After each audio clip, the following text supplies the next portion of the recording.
So there's beehives here, Ken, as well. Yeah, back to nature, eh, George? Should we go in? No? Well, I mean, get stung. Let's go now in case you get stung, because, you know, you're very sweet. Yeah, as if... You're full of nectar. Yeah, mind that sheep poo down there. What a small world. What are you up to today?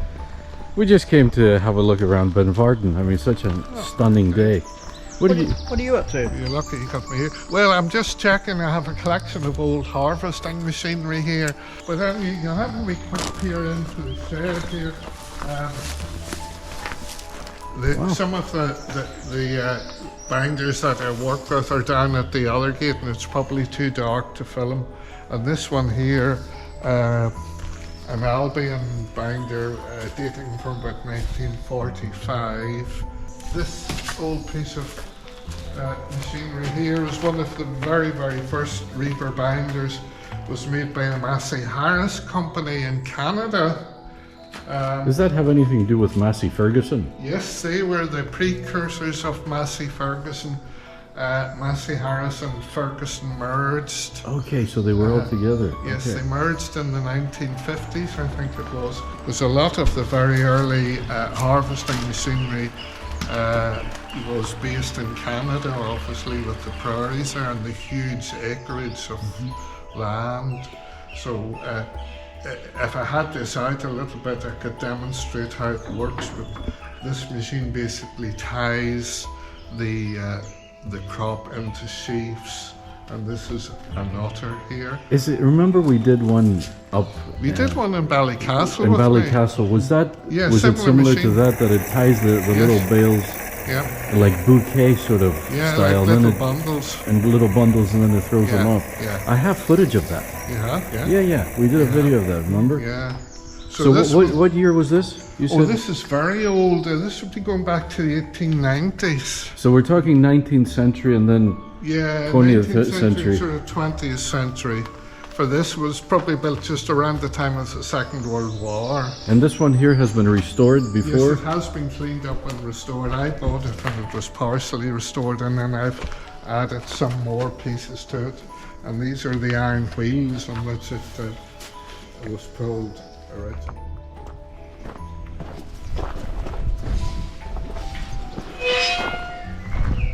So this is the vegetable garden. Yep, apparently so, yes. And this over here was where the For the gardeners. gardener, yeah. That's where they used to live in the 1800s or 1900s.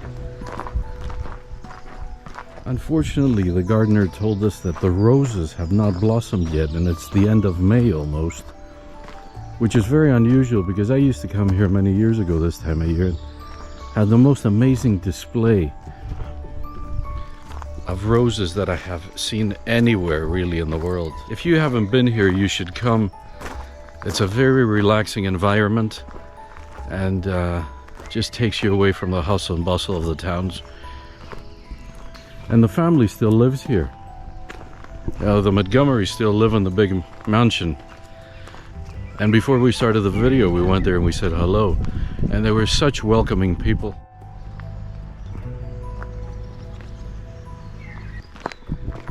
Of course, if you do come here, always respect that this is still a private residence and people still live here. Oh, there we go. Such a lovely setting with... That's a rhododendron, isn't it? Yeah.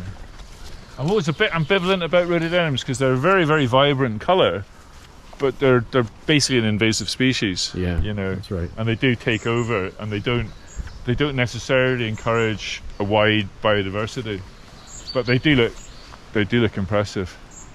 I think it looks quite a happy bear, but Well, obviously, it's been to the tea room.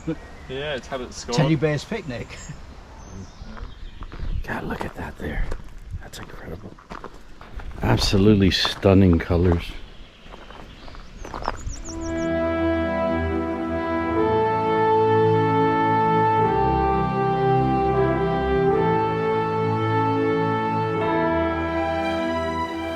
So we're standing now with a house behind us, Anthony. Do you know anything about this place? Benvarded House. Yeah? Yeah, oh, lovely place. Well, its history, yeah, it goes back Goes back a good 400 years. And it was the old hunting lodge for Dunluce Castle. So when Sorley Boy took over Dunluce, he came here to do a bit of hunting. And what would your connection with this place be? Well, there was a guy called Shane Dew. Yeah. Shane Dew helped Sorley Boy take over Dunluce. And Shane Dew and Sorley Boy would have come hunting here. Right. And then a little while after Sorley Boy took over Dunluce, Shane Dew took up residence here. Okay.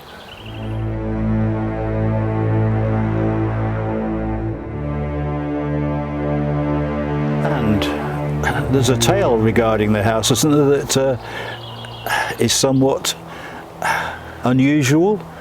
Well, it's a slightly sad story. Well, it depends upon your point of view, doesn't it? Are you sure you want to talk about that?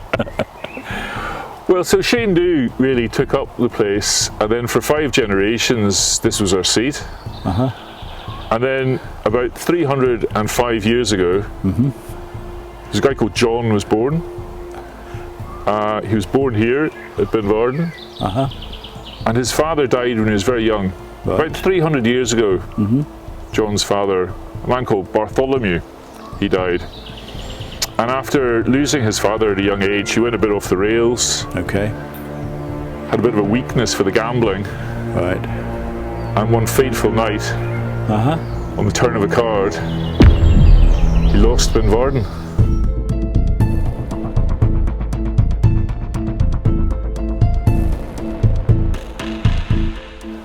Well, so he was called John. Yes. And after he'd lost Benvarded and he went on a sort of spiral of decline, he was the last man to be called John in our clan. Never again would there be another John McNaughton. So his notoriety obviously had an impact upon what the kids are called. Yeah, he was a very notorious guy. Lots of stories about him. He came to a bit of a sticky end because he ran out of money. Right. He then found a lady called Mary Ann, and he wanted to marry Mary Ann. Okay. But Mary Ann's father wasn't convinced. What, because of his prospects? Well, Mary Ann's father didn't know whether he was interested in Mary Ann's heart or Mary Ann's dowry. Right, okay. So anyway, Mary Ann's father took Mary Ann away. John made chase, and there was a terrible altercation which led to shots being fired, and John inadvertently shot Mary Ann. And so he was tried. He was found guilty, and the noose went over his neck for him to be hung. But then, as the process happened, the rope broke. Okay. And he was able to go free. Well, isn't that the common folklore, that if the rope breaks, it's an act of God? It is, but John had a different idea. He didn't want to be known as half-hanged. So he said, I do not want to be known as half-hanged, and he went back up and he was hung. But the irony is, 260 years later, he's still called half-hung. Really? So he hasn't escaped from that? No, so he lost the house, and he's still called half-hung. Within the family, it's very sad that one fateful night, 270 years ago, on the turn of a card, we lost Benvarded. Wow.